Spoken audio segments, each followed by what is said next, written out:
Tal como habíamos anunciado, en la segunda parte de Enfoque los Sábados vamos a conversar brevemente, pero de una manera definitiva también, las consecuencias de la renuncia del premier César Villanueva, que todo este es un tema que se va a ir resolviendo conforme pasan las horas. Y vamos a conseguir las declaraciones de dos personalidades políticas congresistas, Víctor Andrés García Belaúnde, de Acción Popular, congresista, y Javier Velázquez Gesquén, de Lapra, también congresista. Y por teléfono vamos a conversar con Carlos Meléndez, politólogo, que se encuentra en este momento en Buenos Aires. Señores, muy buenos días, gracias por estar con nosotros. Buenos días, Raúl. Lo primero que toca saber, en realidad, sobre todo para que podamos conversar con la comunidad, con el país en su conjunto, es la pregunta de siempre: ¿qué cosa está pasando? ¿Por qué llegamos a estos extremos? ¿Qué es lo que ha ocurrido que lleve a pensar que no tenemos posibilidad de arreglos políticos, de consecuencias, sobre todo enriquecedoras, de perspectivas que le digan al país, bueno, estamos trabajando para que culmine un periodo de por sí ya accidentado, pero sobre todo para poder tener un proceso electoral y una perspectiva frente al Bicentenario que sea efectivamente por primera vez de gobernabilidad y de creación colectiva provechosa. ¿Qué cosa hace que estemos tan entrampados? Y aquí la población, sobre todo la gente, lo que dice es, la verdad que nadie entiende a los políticos, y los políticos dicen nadie entiende a los periodistas, y los periodistas no se entienden a sí mismos. Entonces andamos en una especie de pérdida de inteligencia y de comunidad de criterio mínimo, elemental. ¿A qué se debe eso? Víctor Andrés García Belaúnde. Bueno, buenos días, don Raúl. Mucho gusto estar acá en este programa. Bueno, se debe porque la política no lo hacen los políticos. ¿Qué sería si lo hicieran solo los políticos? Bueno, cuando la política la hacían los políticos en el pasado se hacían mejores cosas, ¿no? Había objetivos claros, había programas, había gobierno, había gobernabilidad, en fin, en el pasado había líderes, ¿no?, que conducían a los pueblos y a los gobiernos. Ahora vemos, no veo eso en este momento, veo gente que hace política pero que no es política. Y esa improvisación es parte de lo que estamos viendo el día de hoy. No entiendo, por ejemplo, cómo el señor Villanueva, que creo que ha sido importante como bisagra de un gobierno que sale y un presidente o vicepresidente que asume la presidencia, que era un papel particularmente delicado. Muy delicado. Yo creo que Villanueva hizo un buen trabajo allí, pero evidentemente no lo reflejó después en la buena relación que tenía él o el haber sido el puente entre el Parlamento y el gobierno cuando él acepta una serie de reformas de leyes planteadas por el gobierno para el referéndum, y el referéndum el gobierno apoya justamente en contra de los proyectos que Villanueva había apoyado en el Congreso. O sea, ahí viene ya la primera clara división entre lo que piensa el primer ministro y lo que piensa el gobierno o el otro gobierno o la otra cara del gobierno. Entonces yo creo que ahí ya hubo una especie de ruptura de lo que estaba pasando.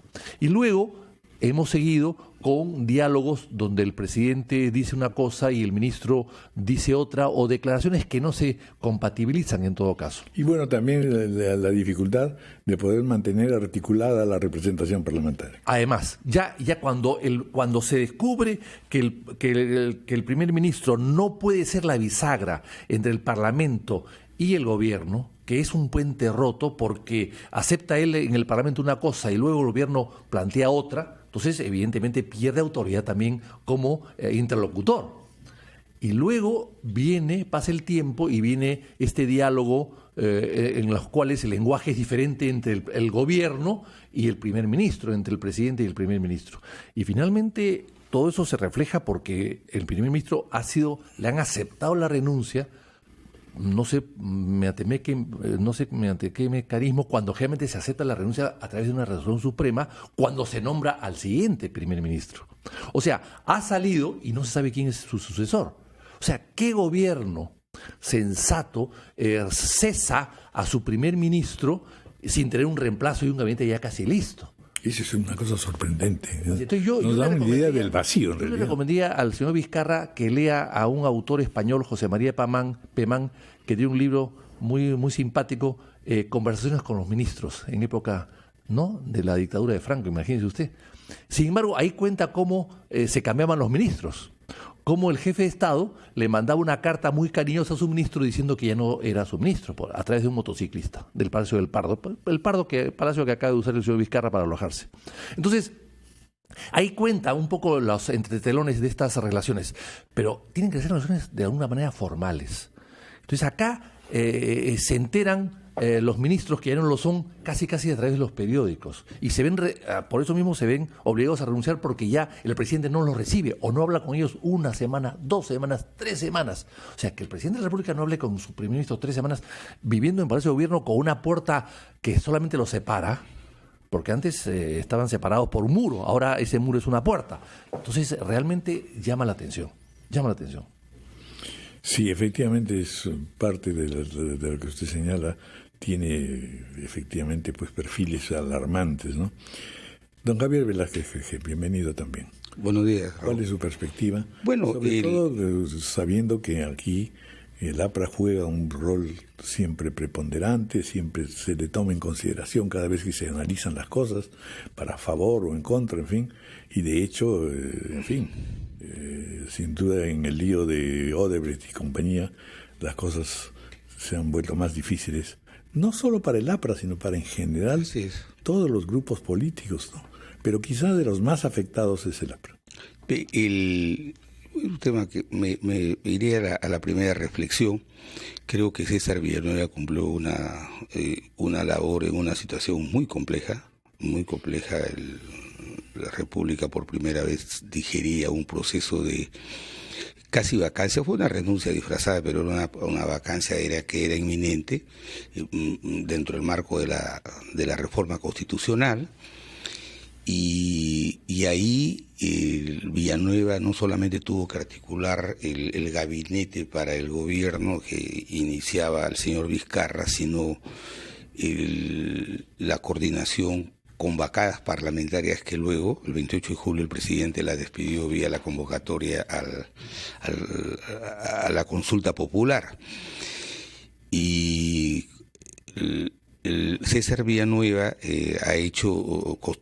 ha venido armando un equipo que no ha podido consolidarse en este año de gestión, por ejemplo, básicamente en el Ministerio de Economía, que siempre ha sido el ministerio que más institucionalidad tiene y que más predictibilidad le daba al país. Entonces, eso ha hecho que el presidente, a medida que iba avanzando y ver que el tema de la correlación de fuerzas por sus reuniones que tenía, que no las conocimos después porque Fujimori con la mayoría parlamentaria, entonces comenzó a construir una agenda que tuvo como un eje principal el tema de la reforma política. Entonces, y han comenzado los desencuentros, un ministro que no estaba de acuerdo con la reforma laboral, el ministro de Trabajo, en menos de 60 días, los ministros de Economía que plantean elevar el impuesto a la renta a los que más ganan, desautorizado, y se genera una dosis de confusión que el país no la ha percibido con contundencia, porque el presidente supo usar el tema de la reforma política y el tema de la reforma con la Administración de Justicia, la supo usar para legitimarse ante el país, al no tener una mayoría en el Parlamento, por lo que yo ya le había contado. Entonces, los resultados a un año de gestión es normal. Siempre he pensado, por la modesta experiencia que he tenido como primer ministro, que el primer ministro no tiene agenda propia. Es el hombre de confianza del presidente, pero es el que tiene que tener muy claro cuáles son los objetivos que persigue el gobierno, que el sujeto legitimado, que es el presidente, quiere llevar adelante. Y cuando estos objetivos no funcionan, evidentemente se dan este tipo de casos de la remoción. Ahora, tampoco es muy difícil que un primer ministro dure los 5 años, pero diré que Villanueva en este año ha cumplido el encargo con algunas eficiencias. Se ha mejorado la relación con los gobiernos locales y regionales. 2 veces anunció diálogos con las fuerzas políticas, nunca hubo esa iniciativa. Y lo único que se ha generado es una dispersión en el Parlamento que hace un poco más difícil que pueda haber proceso de concertación. Ojalá que el nuevo primer ministro que nombre el presidente Vizcarra no sea solamente un hombre de su confianza de él, porque ya hemos visto en experiencias pasadas, específicamente en el gobierno de Toledo, que se nombraba grandes personalidades para recuperar oxígeno, pero al final de cuentas venían los desencuentros. Que despierte y suscite confianza en todos los actores, todos los actores sociales, todos los actores sociales. Y eso pasa que no solo que este discurso es casi un superhombre el que estamos buscando. Yo creo que, mire, don Raúl, te lo digo de verdad. Aquí el problema es que el país ha comenzado a percibir que después de 20 años se encuentra con que un titular del periódico dice que después de 20 años la pobreza ha comenzado a ceder, que la anemia ha comenzado a aumentar. Ya no se habla de desnutrición crónica, el empleo en Lima ha comenzado también a crecer. Entonces, los temas sociales y los temas de la seguridad y los temas de la salud también son tan importantes como la reforma política.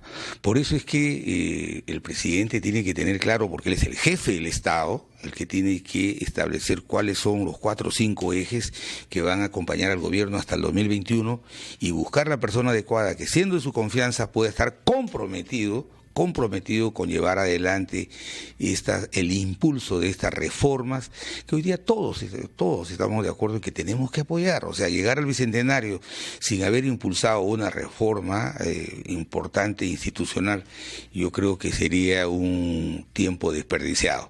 Por eso respetamos la decisión del presidente, porque el primer ministro es un hombre de confianza del presidente, el gran articulador de las políticas públicas, pero también el tema de coyuntura, de ver que el presidente, que el 80% están pidiendo cambio de ministros, que ya resulta, el gabinete en su conjunto resulta siendo una carga pesada para el gobierno. Evidentemente se tienen que hacer estos recambios que son necesarios, ¿no? Vamos a hacer una pausa y luego conversamos con Carlos Meléndez.